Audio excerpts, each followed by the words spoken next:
Someone asked me, I've been talking to myself. Is that a bad sign? And I said, no way. I've been talking to myself for years via YouTube.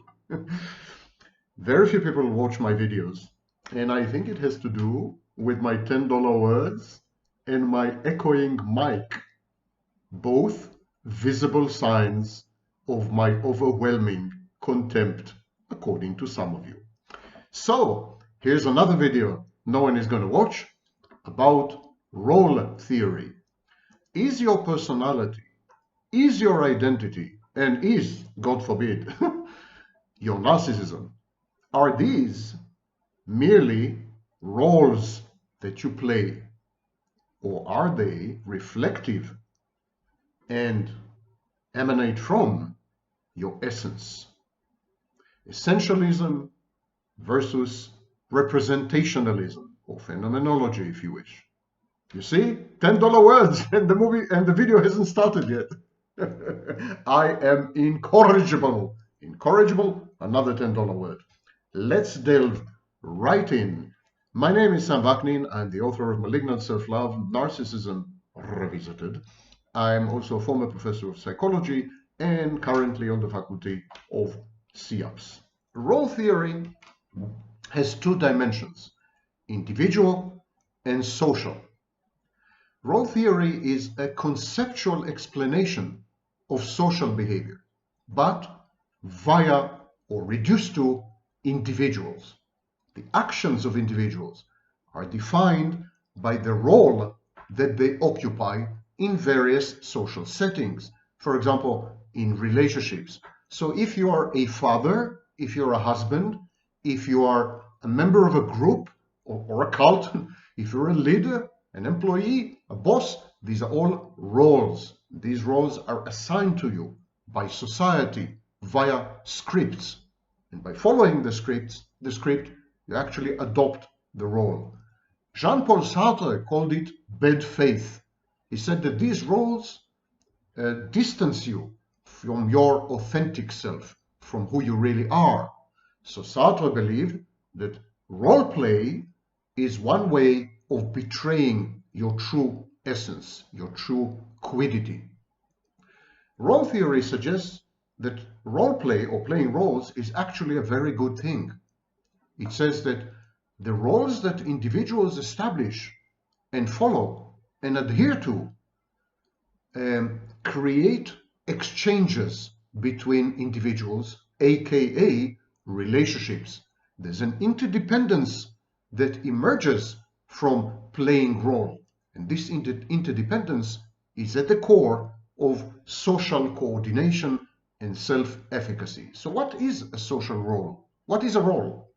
It's a set of attitudes, traits, characteristic behaviors expected of an individual in a particular setting or environment or position, not opposition, or position. So the individual performs, functions, and enact speech acts and actions only within a social context. In this sense, role theory is relational. It's not individualistic. It's not like, for example, Freud or Jung, who discussed the individual as an atomized unit. Jung spoke of the constellated self as if it emanates out of thin air, crystallizes out of thin air. Lacan, on the other hand, placed huge emphasis on relationships as the nexus of forming personalities and identities. Same with object relation schools. So, role theory firmly belongs in the relational school of psychology. The social context defines specific particular functioning, and together they create a role. So being a spouse, for example, is a role which is comprised of a set of predetermined, socially acceptable, sublimated actions, and is valid only within a social context known as marriage. Okay? Get it? Now, it's not as easy as that, because people can get seriously confused and disturbed and diffused when it comes to roles. Momentarily, in this solipsistic video, I'm going to discuss identity, I'm going to discuss social functioning, we're going to venture far afield, leveraging role theory to understand diverse phenomena, including narcissism. But first, we need the basic tools, we need the terminology, we need to get acquainted with the rudimentary concepts of role theory. So, role confusion. Role confusion is a state of uncertainty about a given social role, a role in a group, a role in a context, a role with other people, a relationship, a romantic relationship or a marriage, is a role which is determined partly by your partner within a relationship. So, but it can be very confusing. For example, gender roles nowadays are very confused because behaviors that used to be exclusively attributed to men or women, male or female, today are in flux.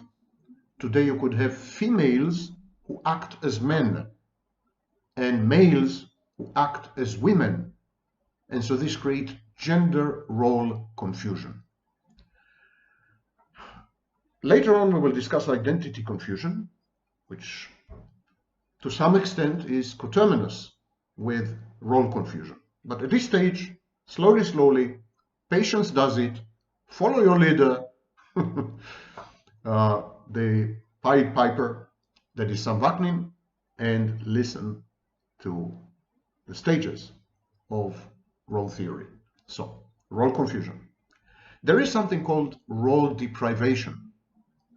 It's when you're denied the ability to act in a role that sits well with your psychology or status or education.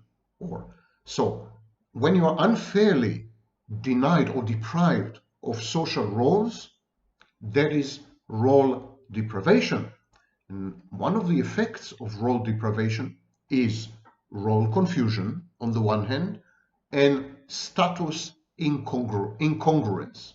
Status incongruence is a mismatch between various status dimensions, for example, your socioeconomic level, your income, and other parameters of your autobiography or personality, for example, your level of education. Imagine that you hold a PhD, a coveted PhD in, I don't know, engineering or computer sciences, and yet you can't make ends meet and you can't find a job.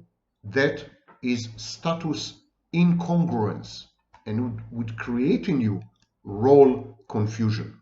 When there is a perceived mismatch between your characteristics and your role in particular contexts, this reverses traditional assumptions about correlations between certain elements of your life. So, for example, there is the assumption that the more highly educated you are, the higher your income. And should this not work in real life, you would be very confused. You'd also be frustrated and aggressive and angry. Similarly, if your boss is much younger than you, that would also create dissonance, and so on and so forth. So this also leads to a perception of injustice, discrimination, victimhood. So we are beginning to see the emergence of many of the modern day phenomena as roles in postmodern societies have been subjected to heavy attack. For example, the role of masculinity. And as roles have become much more fluid, for example, gender, and even to some extent sexuality, and as traditional roles have withered and gone with the wind, and new ones did not replace them. For example, what's your role in a date as a man. There are no sexual scripts to help you with this. So as there has been a concerted attempt to undermine roles, this led to extreme role deprivation, status incongruence, frustration, and passive aggression, and a sense of overwhelming victimhood. Narcissists especially are prone to misperceived status incongruence. Narcissists are grandiose. They are entitled. They believe that they deserve much more than they actually do. They have no accomplishments to talk of, usually in the vast majority of cases, and yet they believe they should be the boss. They should be lauded and celebrated as geniuses, etc., etc. And when this doesn't happen, they experience status incongruence. This is especially true with covert narcissists. Okay, but how do we decide which is the right role for us? In rigid, conservative, patriarchal, traditionalist societies, roles are externalized. They're dictated to you. You learn roles, you become acquainted with your roles via the process of socialization and the processes of socialization and acculturation. Your parents don't tell you how you should behave and what your role is. The firstborn in families all over the Arab world, for example, firstborns have a special status and special responsibility. They're substitute fathers. That's a role. In more flexible societies, where everything is in flux, everything is negotiable, everything is the outcome of consensus and compromise, in this kind of societies, the assignment of roles is autonomous and agentic. In other words, people assume roles, they take on roles, and they swap roles, they change roles as if they were changing clothes, or socks. So the assumed role is a behavior pattern adopted by a person in the belief that such behavior is expected for a particular position, status, environment, or circumstances, set of circumstances. So the element of expectation here is very crucial, and it is communicated to the individual via socialization. Society communicates expectations. The difference between rigid conservative societies and liberal progressive societies is that in the former, there's no debate. You're assigned a role and you assume it, period. In the latter, you can challenge, often do, you can challenge the expectations of society, of your family, of your mother, of your father, of the neighbors, of your colleagues, you name it. There's always a process of adversarial challenging. It's as if in postmodern industrialized, westernized societies, the whole thing is a huge courtroom drama where there are adversaries and then there's a verdict. Only the judge is you. Okay, so taking on a role is a method for dealing with uncertainty about how to behave. In a way, it's a kind of script. So, and the process is known as role reenactment. I will discuss, as an example, what is known as the sick role. The sick role is a behavior expected of a person who is physically ill, mentally ill, injured, or traumatized. Yes, even mental illness is a role in role theory. Expectations, social and other expectations, familial, environmental expectations. Expectations come from the outside and they generate expectations inside. So in the case of the sick role, there are exogenous expectations and an endogenous reaction to exogenous expectations. And this endogenous reaction from the inside, generates its own set of expectations. And the totality of the expectations space or expectations universe is overwhelming and compels the sick individual to behave in highly specific ways. In role theory, sickness involves a role play, especially mental illness. The community, society at large, and the individual collude and collaborate in settling on a role of mentally ill. The person then knows how to behave. There's a script of a narcissist, a script of a psychopath, and the person follows these expectations. The script or the role also informs the individual how other people are going to react. It renders life more certain and predictable. If I, as a narcissist, do A, the reaction is going to be B. And if I do C, the reaction is going to be D. So the world becomes a safe, stable place within which I can enact my role without undue adverse consequences. It is when you exit your role that you are penalized, when you behave in ways which are unacceptable and defy your role and, of course, societal expectations. Then you're punished. You're punished mostly in order to force you to revert to role. But in egregious extreme cases, you're punished in a way that there's no return. In her pioneering discussion, US sociologist Talcott Parsons, and his, pioneering discussion. So Talcott Parsons wrote that, as early as 1951, that people in a sick role are expected, for example, to cooperate with caregivers, to want to get well, but they are also exempted from normal obligations, and this gives rise to factitious disorders. I will go into it in another video. The narcissist role is to actually negate all this. The narcissist is an anti-sick role, in effect. The narcissist does not collaborate with anyone because he's superior and he needs no training or learning, and there's no improvement because he is perfect. And he does not want to get well because he is already maximally well. Narcissism is an interesting case of anti-sick role, which is in itself a sick role. Okay, role enactment. There is a sub-theory in role theory known as role enactment theory. And an interesting application of role enactment theory is hypnosis. Role enactment theory claims that hypnosis, for example, is a social phenomenon.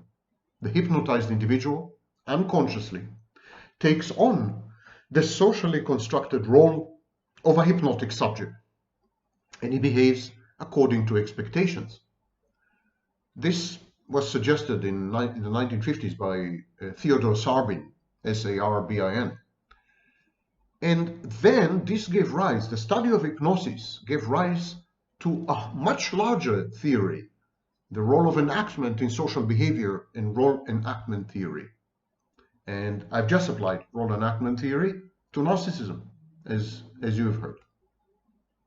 Now, we all, according to Bandura and others, we all model behavior. In other words, we serve as models to other people, and we imitate or emulate the behavior of meaningful, significant others. So the child imitates and emulates his parents' behavior, and this is known as modeling.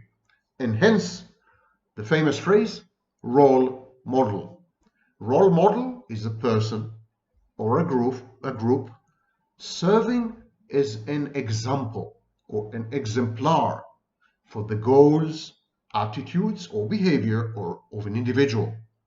The individual identifies with this person or group, seeks to imitate the person or group. So this is the vector, this is the channel through which roles flow to the individual via role models, which serve as a pipeline, if you wish. Now, In postmodern societies, we come across a problem known as role overload. Role overload is a situation that arises from the assumption of multiple roles. When you're asked to perform dozens, sometimes hundreds of roles, and all of it at the same time. And this is known as quantitative overload. Or when you are asked to perform roles which are beyond your knowledge or your skills or your abilities, qualitative overload. Now, narcissists defend against qualitative overload by simply denying that anything is beyond their ability. They are omnipotent. No role is outside their capacity or remit. This way they avoid overload. What is role play, therefore? We have defined what is a role, assumed role, role model, and then what? Let's assume that you have accepted the role. You've gone through a process of socialization, acculturation, this, that. You grew up and you accepted your role as, I don't know, a husband, a father, an employee, whatever it is, whatever it may be. You've accepted your role. What is role play? Actually, role play is a term borrowed from psychotherapy. It is used in human relations training. Role play is when the participants are asked to play out social roles. They're given a sheet of paper, very similar to a movie script. And the sheet of paper describes a role. And they're supposed to enact the role. It's a part of what is known as psychodrama. But it's widely used now in corporate settings, in clinical settings, and so on and so forth. Playing roles has been proven to change attitudes and relationships. For example, in family or couple therapy, rehearsing different ways of coping with stresses and conflicts by playing a role becomes habituated and a part of you. The played role teaches you things, forces you to learn and to evolve and to transform. There's even something known as role reversal, and I have a whole video dedicated to it. It's a technique in therapy and in education where individuals exchange roles with other individuals. So this, for example, the therapist exchanges roles with a patient. The therapist then pretends to be the patient. And the patient is listening, witnessing, and the very act of looking at himself in the mirror, in the therapeutic mirror, through the therapist, induces change, induces a dynamic of transformation. So role reversal allows the individual to experience alternative cognitive styles, problem solving, feelings, behavioral approaches. Role reversal is very powerful and has been used even with sexual offenders and mass killers, mass shooters and serial killers and so on. In psychodrama, the protagonist exchanges roles with an auxiliary ego in acting out a significant interpersonal situation. So it's a bit more limited. But in management programs, management development programs, and so on and so forth, there are open, total exchanges of roles between, for example, boss and employee, or supervisor and employee. Okay, so role reversal involves something, a dynamic known as role shift. And this dynamic is very, very crucial in the shared fantasy of the narcissist. Role shift happens usually, but not always, in a two-person relationship. So it's dyadic, it's in a couple. And it is the adoption by one partner of the characteristics or behavior of another partner. The narcissist coerces his intimate partner into a role shift. She becomes him. He expects her to become an extension of himself. He subsumes her. He consumes her. He converts her into an internal object, identifiable only with him. So she becomes him. It's not merger and fusion like codependency. It's predatory consumption. It's like a hostile takeover, merger and acquisition, if you want to borrow similes from business. And it involves coerced role reversal. Role taking is the benign form of role shift and role reversal in the shared fantasy. In role taking involves looking at a situation from the viewpoint of another person, putting yourself in another person's shoes for the purpose of understanding his or her thoughts, or actions, or fears, or needs, or emotions, or cognitions, or whatever. So when you put yourself in someone else's shoes, you are role taking. Role taking skills are crucial in developing social cognition and empathy. And in empathy, role taking is known as perspective taking, looking at a situation from a viewpoint that is different from your viewpoint. You have a unique viewpoint, point of view, like in pornographic movies, point of view. So you have a unique POV. Perspective taking asks you to adopt someone else's POV, to see the world through someone else's eyes, if only momentarily, adopting the perspective of another person or the perspective of another social role. So this is a role play exercise, and it enhances empathy. The narcissist is not asking you to take his perspective, to take on his role. No, he's not asking you this. He's asking you to become him. He's asking you to adopt his role as the exclusive, all-devouring role. The minute you become the narcissist, you're gone. Narcissist expects you to eliminate yourself, to vanish, to repress who you are. Narcissist regresses you to infancy, where you did not exist in the full sense of the word. Now, the victim in a shared fantasy, the narcissist's so-called intimate partner, reacts to this coercion, to take on, to adopt, to reverse the roles, to become the narcissist. She reacts to this coercion with something known as role ambiguity. Role ambiguity is there when there are indefinite expectations about the behaviors to be performed by individuals who occupy particular positions within a group, social setting, circumstances, or environment. So when you're not sure what is expected of you, the victim in a shared fantasy, and I'm using the word victim judiciously, the victim in a shared fantasy is utterly disoriented. The need to transition from her role to his role, from her role to the narcissist role, completely disorients her, dislocates her, confuses her. She is discombobulated, to use a $10 word. There's role ambiguity.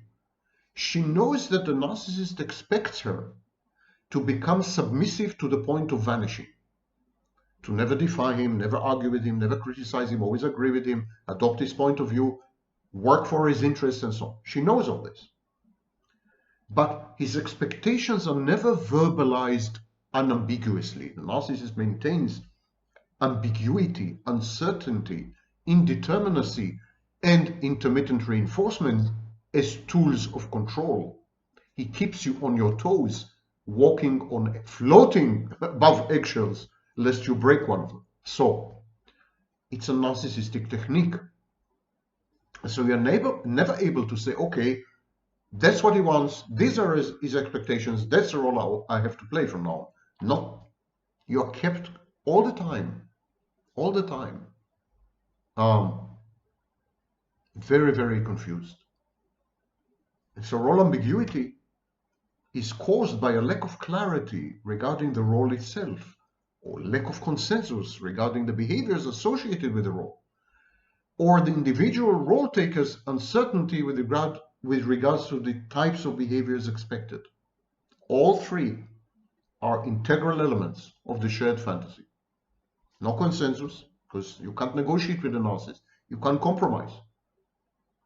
No clear script as to what is expected of you. And no understanding, no deep understanding of the narcissist. So even when you try to emulate and imitate him, you keep getting it wrong. He becomes angry. He rages narcissistically. Finally, he begins to devalue and discard you because you have failed to become him optimally. This is role conflict. This is a state of tension or distress caused by inconsistent or discordant expectations associated with your social or group role. You don't know what you're doing wrong. You don't know when you are doing right. You don't know anything. You are extremely distressed, and this anxiety drives down your performance even further. Everything is inconsistent. Everything is dissonant and discordant. You are utterly disoriented. And the narcissist provides the kind of reality testing that makes you, drives you into insanity even further. Now, it's not gaslighting. It's confabulation. The psychopath does exactly the same as a con artist, but he does it purposefully, intentionally, and that is gaslighting. The narcissist simply confabulates. He wants you to become a figment of his fantasy. He wants you to become unreal. He has expectations from you to fulfill your role as a maternal mother, to help him to separate, individuate, and to behave in a way that will justify his devaluation. This is insane. The narcissist's demands as far as your role are insane. The psychopath's demands are goal-oriented. You can do business with the psychopath, however disadvantageously. You can't do business with the narcissist. He's nuts. He's simply nuts. The role that the narcissist demands of you is inconsistent with other roles. So he expects you, for example, to be his mother and his child. This is known as intra-role conflict. You can't fulfill the two roles successfully. Similarly, he creates an inter-role conflict. When you occupy more than one role or behaviors, and they are incompatible, there is an intra-role conflict, but also an inter-role conflict. So your role is defined in a way that you can never fulfill it satisfactorily. You can never satisfy the narcissist because his demands are conflictive and contradictory, and he demands of you several roles which don't sit well with each other, contradict each other, negate each other.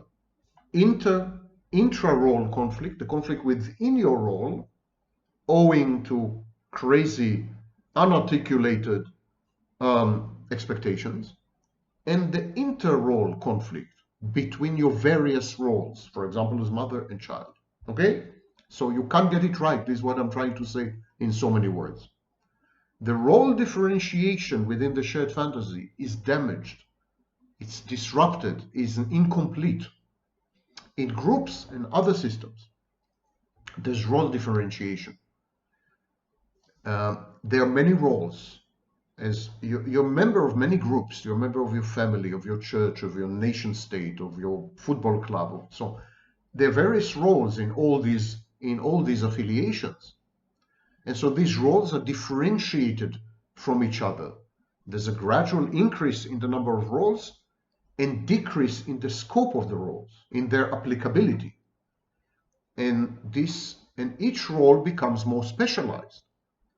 So you learn the roles and then you differentiate them from each other. Gender differentiation is an example. Leadership roles is another example. In narcissism, in the shared fantasy, the narcissist does not allow you to differentiate the roles. For example, you're not allowed to treat the narcissist as a mother and then you would be only a mother. No. You're also supposed to be the narcissist's child. He is your mother as well. That's a dual mothership. So this creates an inability to differentiate the roles. If you're both a mother and a child, what are you? Who are you? You're not differentiated. You're a hodgepodge. You're a mixture of child and parent. And that's where the narcissist wants you to be, in undifferentiated territory. This creates what is known as role diffusion. Role diffusion is a state of confusion about your social role. It typically occurs in adolescence. And so the narcissist drives you back, regresses you to early stages of life where you were not sure about the roles. Your roles kept changing all the time, and you couldn't capture any single role and define it properly and perfectly. This is role diffusion. Role diffusion is at the core of identity diffusion and identity disturbance. In effect, the narcissist dysregulates you by refusing to let you have certainty regarding your roles. He undermines your identity. And as you change roles, your identity changes. And that's a great definition of borderline personality disorder. So he pushes you to dysregulated territory. Suddenly, you can't recognize yourself. You begin to behave in very bizarre ways. You go crazy, temper tantrums, you lose control of your own emotions. You have mood lability, ups and downs, depression, this, that. You are out of whack. And this has to do with identity confusion. Erikson suggested 8 stages of psychosocial development. Identity confusion is the 5th. It's an identity crisis. Again, it typically occurs during adolescence. And at this stage, the individual experiences what Erikson called psychosocial moratorium, a very ominous term. It's a period of time that permits you to experiment with different roles, different social roles. Now, the narcissist gets you stuck in permanent psychosocial moratorium. You're constantly experimenting in order to gratify the narcissist and avoid his wrath, punishment, and rage. This is also known as intermittent reinforcement. So I'm now connecting behaviorism with role theory. The moratorium, the permanent psychosocial moratorium, is also known as intermittent reinforcement in behaviorist theory. So, and this leads to an identity crisis because your experimentation leads nowhere. The narcissist is never happy with the outcomes, never signals to you, yeah, that's the right role. Keep at it, baby. You got it right this time. No, you're always wrong. You're always criticized. You're always put down, humiliated, and shamed. If a narcissist is an externalized version of your harsh inner critic, actually he takes over your harsh inner critic via the process of entraining. So he becomes your sadistic superego, to borrow from Freud. So at that stage, you don't know what to do anymore. You're confused. You keep experimenting because you're terrified of the outcomes if you don't, but you keep failing. Narcissist keeps you in a permanent state of failure. He sets you up for failure. As a victim in the shared fantasy, you're in a state of identity confusion. You try on different roles.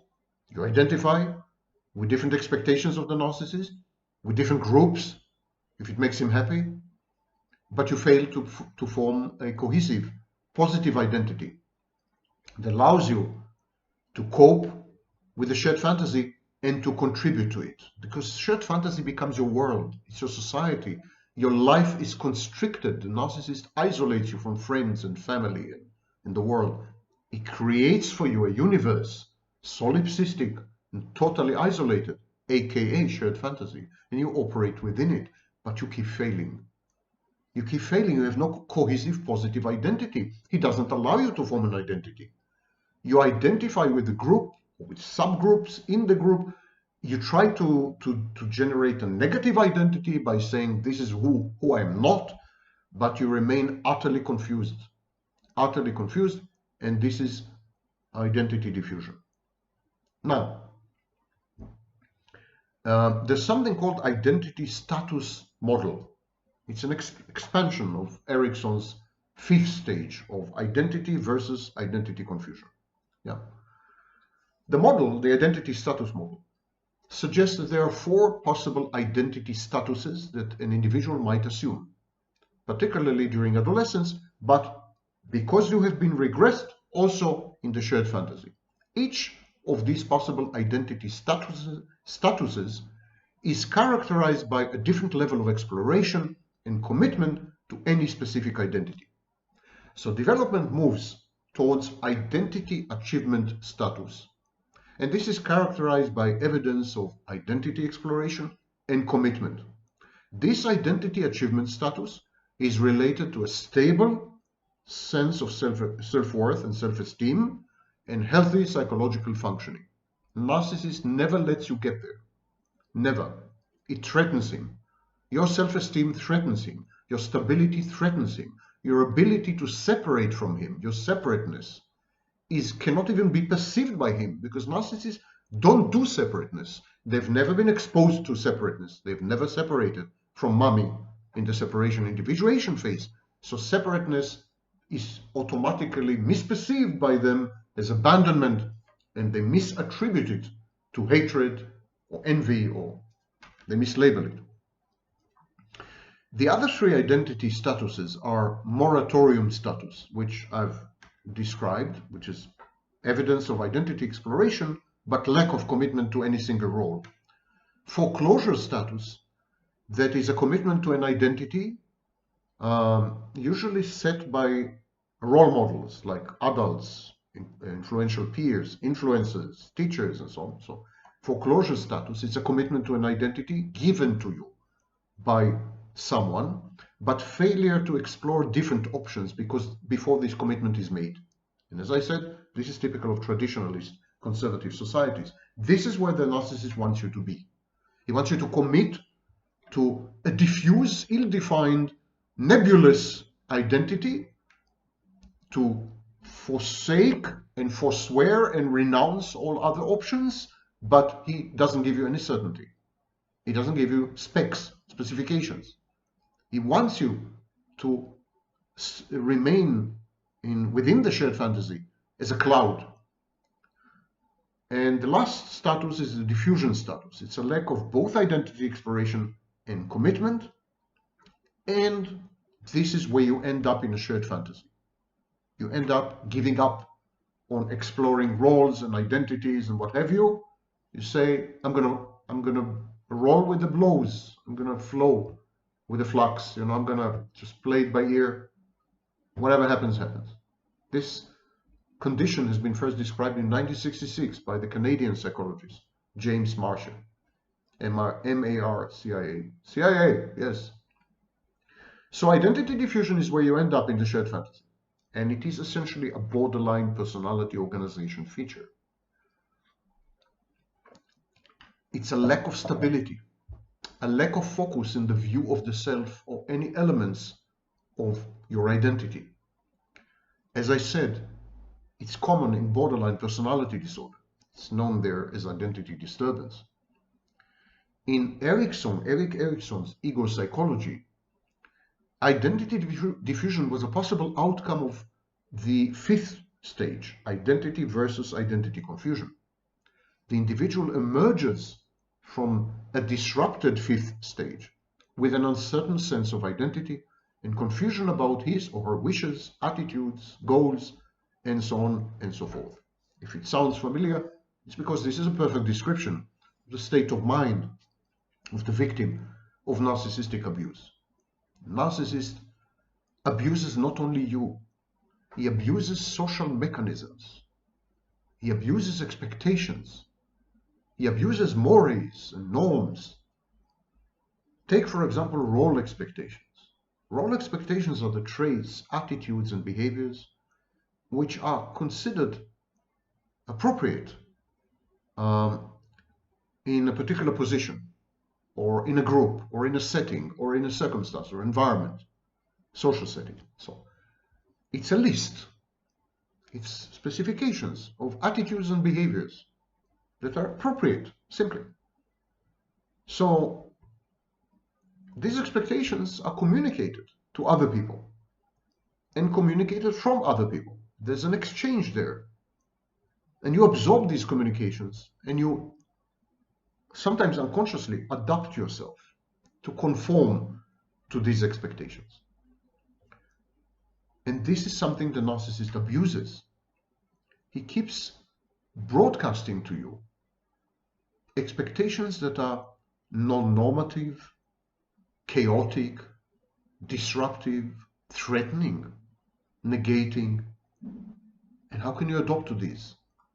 How can you adopt to these? The role expectations are somehow corrupted by the narcissist, which makes it exceedingly difficult for you to play it right, to do the right thing. The narcissist wants you in this condition in order to devalue you and discard you and accomplish separation and individuation. The role set in the shared fantasy is goal-oriented. The goal is to destroy the set. The role set is the group of people and their associated roles who are related to and interact meaningfully with you. So the role set in your case is the narcissist. So the narcissist communicates to you the attitudes and behaviors appropriate to the role. He's supposed to communicate to you the role expectations. He is your role set. And yet, the aim of the shared fantasy is to destroy the set. So the role expectations communicated to you are self-defeating, self-destructive, self-trashing, dangerous, and in many respects abusive, antisocial even. So within the shared fantasy, you're much more a hostage than a willing, intimate participant.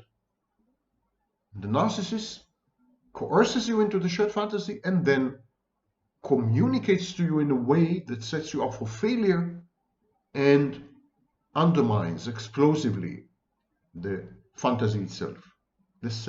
He serves as your role set, but sabotages you. There's something known as the Pygmalion effect. It's a consequence or reaction in which the expectations of someone superior to you engender behavior from followers or fans or subordinates, which is consistent with these expectations. So the leader or the supervisor or the boss or your narcissist, who is your mother and is also superior to you because he's much more intelligent, he's a genius, he's perfect, he's godlike. Yeah. So he broadcasts to you expectations. You're supposed to conform behaviorally, supposed to behave in a way that will uphold these expectations. It's a form of self-fulfilling prophecy. So in good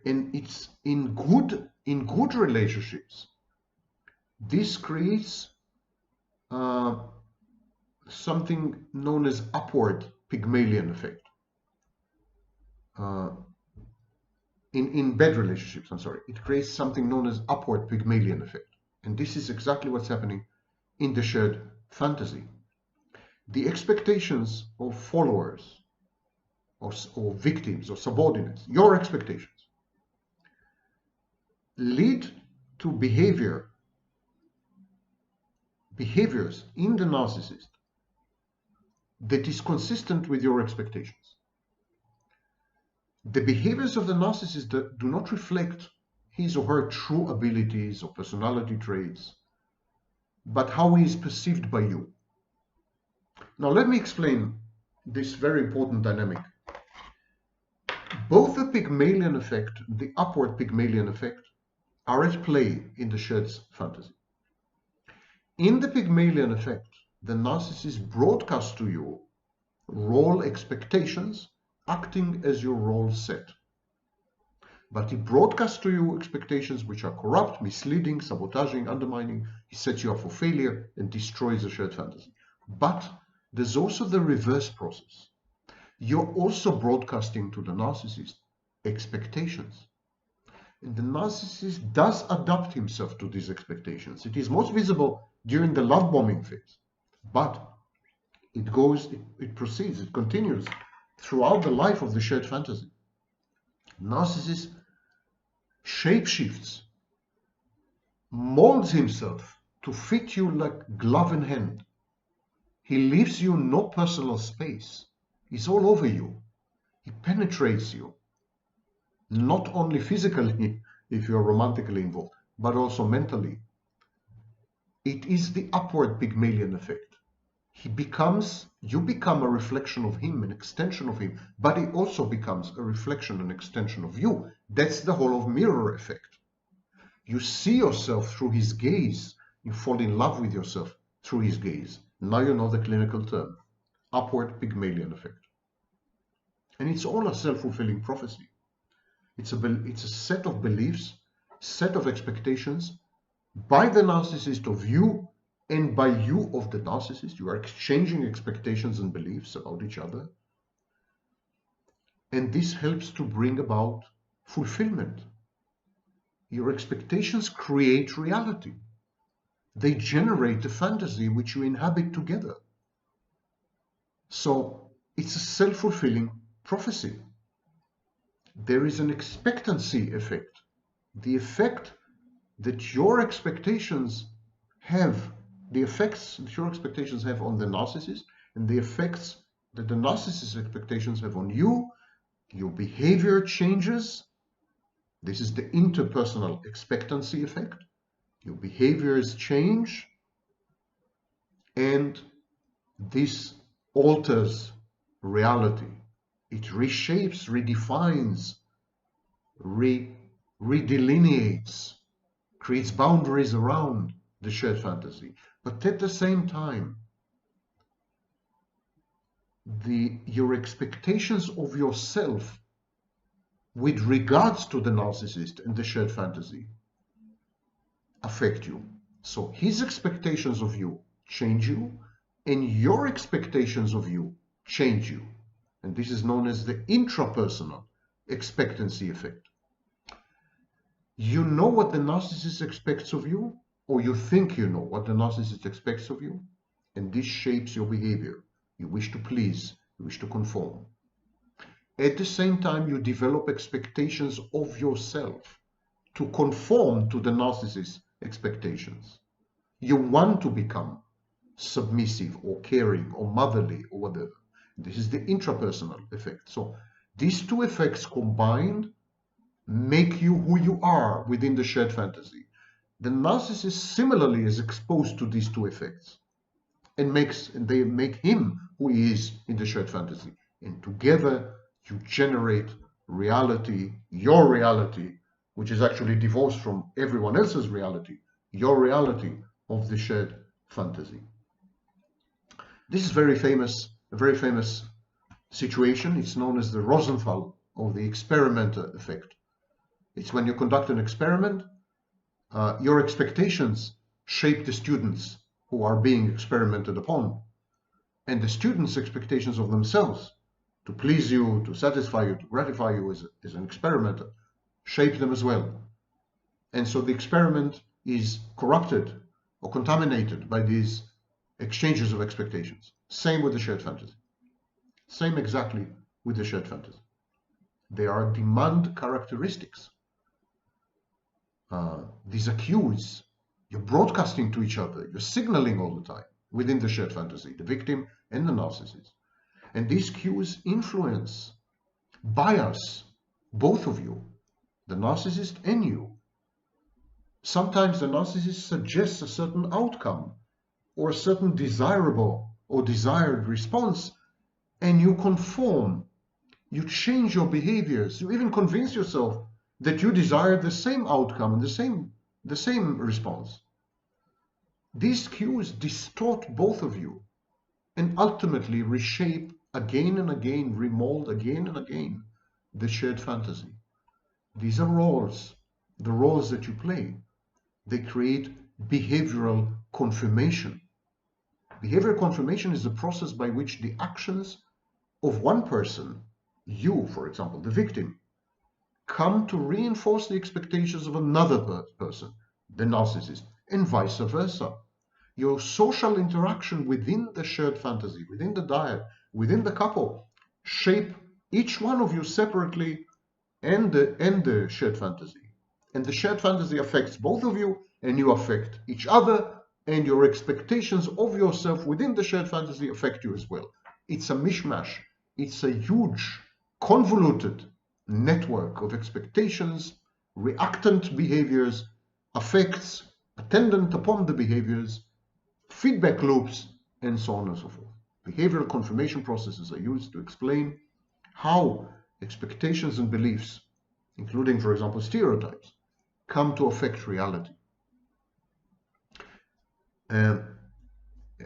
This theory, this behavioral confirmation concept, was developed by Mark Snyder, who is, again, Canadian, a Canadian psychologist, or at least started his career in Canada. Jordan Peterson, anyone? Something is happening in Canada. God knows what. Within the shared fantasy, you're both subjected to a special kind of bias known as confirmation bias.